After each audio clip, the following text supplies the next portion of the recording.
Hey everybody, Jake here and welcome to the hobby. We are finally talking about Evolving Skies, the upcoming English Pokemon card set to be released on August 27th. And I know what you're thinking when you're looking at the title of this video. There we go again. Jake is hyping up another set. Well, hear me out on this set and let me know what you guys think. I'm just going to give you guys the straight up facts. And it really boggles my mind the amount of chase cards that are in this set. You have sets that you have one or two cards that you would like to add to your collections. You have sets like Chilling Reign, which have maybe like 10 cards that you want to add inside of your collection. And then you have a set like Evolving Skies, which has 50 cards that you want to add to your collection. It's pretty wild to me, the amount of cards that are really desirable inside of this set. So I'm just gonna spill the beans on what we believe to be inside of the set. This is the Prospective Set List. The official set list for Evolving Skies has not been released yet, but we can deduce through a lot of information streamed what cards will be inside of the set. I will have a link down in the description to Justin Basil's Prospective Set List. It is really, really solid. We have a good understanding of the cards that will be inside of Evolving Skies. The set will have well over 200 cards, and that is not including the secret rares. The set will be made up of 3 different Japanese sets, so it is going to be a gargantuan overall set. I know a lot of people are feeling a bit fatigued with these large sets, but people just love large sets. It seems like larger sets seem to do far better compared to some of the smaller sets. So the Pokemon Company does seem to be pushing for larger, more extravagant sets, and I understand the fatigue, and we'll just have to see how things roll down the hill. If people continue to enjoy these larger sets, then I think the larger sets are going to be here to stay. Another big part is the alternative art cards. Alternative art cards seem to be something that is here to stay. The alternative art cards continue to perform really well. The Pokemon Company is noticing that people love the alternative art cards. People are going really, really wild for these alternative art cards. The most expensive cards in most of the older sets usually are the Rainbow Rare, the Hyper Rare, Secret Rare chase cards, and the alternative art cards are not those cards. They're a new breed of chase cards, and they're performing significantly better. The most expensive cards in a lot of the recent sets are the alternative art cards. So this set continues with that. We are expecting a total of 17 alternative art cards in Evolving Skies. This is a massive increase from Battle Styles. How many alternative art cards did Battle Styles have? Less than 5, I think. It was a very small number, so a significant jump in the number of alternative art cards. I think this will help the pull rates of alternative arts in general. I opened up 3 Chilling Reign booster box on my channel, and of those 3 booster boxes, I was able to pull 5 alternative art cards, which seems to be a pretty good number. You know, that's from my own inference. I know it's possible that you can open up a booster box and get 0 alternative arts, but overall it seems like with the increase in alternative art cards, the pull rates have improved, so you can expect to have a better chance of pulling some of these alternative arts. And I'm gonna tell you right now, some of these alternative art cards are going to be so gosh darn expensive. And I'm not kidding you, we have a good understanding of the market, especially since these sets have been released in Japan. We have a good understanding of where the market land on a lot of these cards.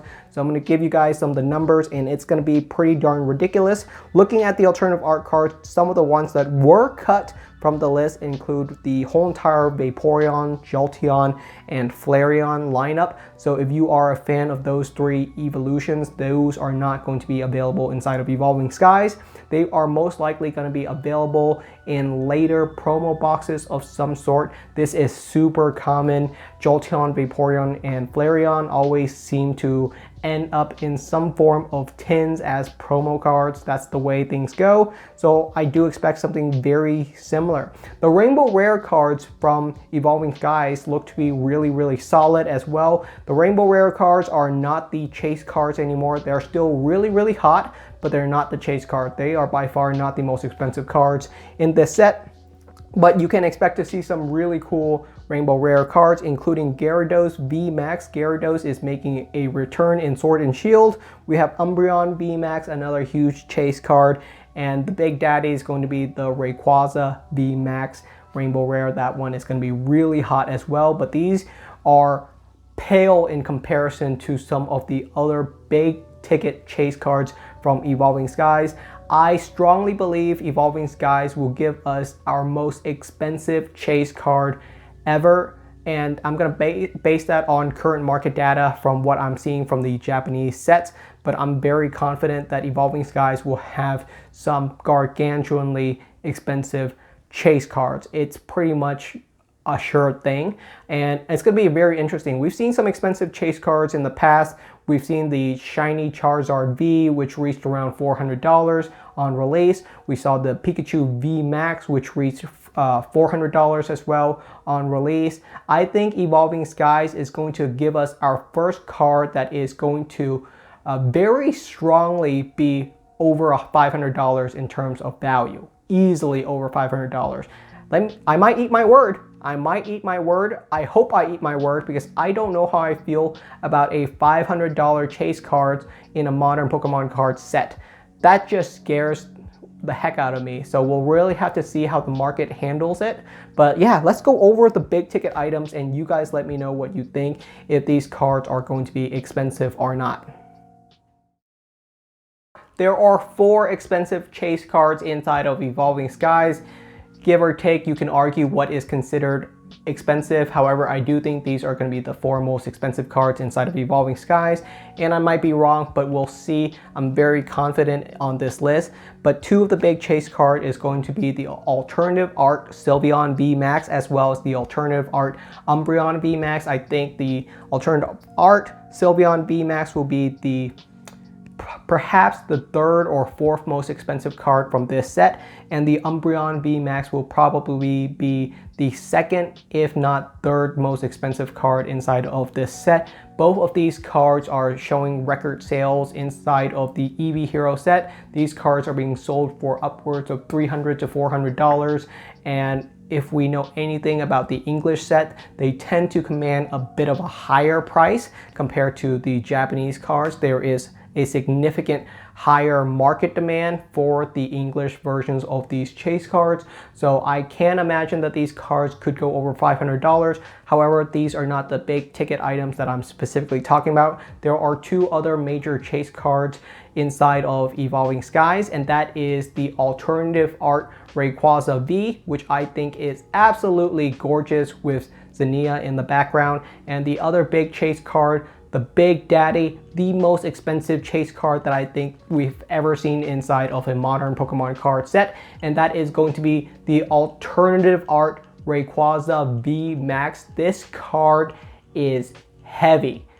This card is so gosh darn heavy. That is the PG-13 version of what I'm allowed to say about this card. It is going to be incredibly expensive. So how do we know that? So I've been looking at a lot of Japanese prices on the Japanese version of the alternative art Rayquaza V Max, and it is expensive. It is very expensive. Most Japanese shops are listing the alternative art Rayquaza V Max for anywhere between $700 to $800. Some shops are listing them for as much as $900 to $1,000. I think that is extremely excessive. So I went with the lower price point because over time I do expect this card to dip in value as more and more booster boxes are open. However, that is still an insane price point for a modern Pokemon card, a modern Japanese set card. $700 to $800, guys. That is an insane price point. We do know that the English set commands a higher price point. So to me, that means a lot of things. It means perhaps this card could potentially go even beyond. We're not talking Dragon Ball levels of over 9,000. We're probably talking more. It could potentially go for over $1,000 on release. However, I think it will most likely flatten somewhere around the $500 range. Even then, that is still a ridiculous price for a modern Pokemon card. A modern Pokemon card that you can pull from a booster box. Is it going to be rare? It is going to be rare. How rare is it going to be with 17 alternative art? I think you're going to pull the Rayquaza VMAX alternative art in probably around 1 out of every 12 booster box. So it's not that rare. If 1 out of every single 12 booster box contains an alternative art of Rayquaza VMAX, how can it possibly have a price of $500? A big part of it is going to be demand. I think pretty much just about every single modern Pokemon card collector is going to want a copy of this card. I would argue that the V version of this card is significantly better looking to me, but the full art VMAX version is going to be texturized. It's really gorgeous as well. I think these two cards, both of them are going to be really solid as a total set. So I do think that there's going to be some serious interest in the market on these two cards. So I don't know where these two cards are going to land. My guess is they're going to land somewhere in the $500 range on the first couple of days. I wouldn't be surprised if they were going for over $1,000. However, with time passing, $500 is where I think they'll land. And even with a longer period of time and a lot more breathing room, because the Pokemon Company is printing a lot heavier volumes of these modern Pokemon card sets, I think the Rayquaza VMAX alternative art will eventually land somewhere in the $200 range at the absolute lowest. Still a really frightening card. Those are my predictions. We'll see how wrong or right I am. If I'm wrong, I'm happy to readjust my understanding of the hobby and where demand is currently landing. But yeah, I do believe that the Rayquaza Alternative Art VMAX is going to be our most expensive chase card ever for a modern Pokemon card set. And that's pretty frightening to me because I'm not sure how I feel about the price point on this card yet. We'll just have to see. So let me know what you guys think of this set. I will have a link down in the description to the whole entire prospective set list so you guys can see all the different cards that are going to be inside of this set. There is a long list of alternative art cards, full art trainer cards, and rainbow rare cards. So there's a lot of cool stuff inside of Evolving Skies. Even if you do not pull one of these rare alternative art chase cards, there's still something very cool inside of this set for everyone. They're still 6 weeks away from release, and if Chilling Reign is any indicator for how things will look for Evolving Skies, I think you will be able to find Evolving Skies at retail price even after release. That's what we're seeing with Chilling Reign. I mean, you can find a Chilling Reign booster box on Amazon for under $120. So things are looking good. I don't think you have to be super worried about this set. But once again, we don't fully know. The market is starting to climb a little bit again. There's a lot of hype behind the celebration sets as well as Evolving Skies. So it's going to be interesting. It's a fun time to be a Pokemon card collector, and I'm really excited for these upcoming sets. Can't wait for their release. Thank you so much for watching, and I will see you guys next time.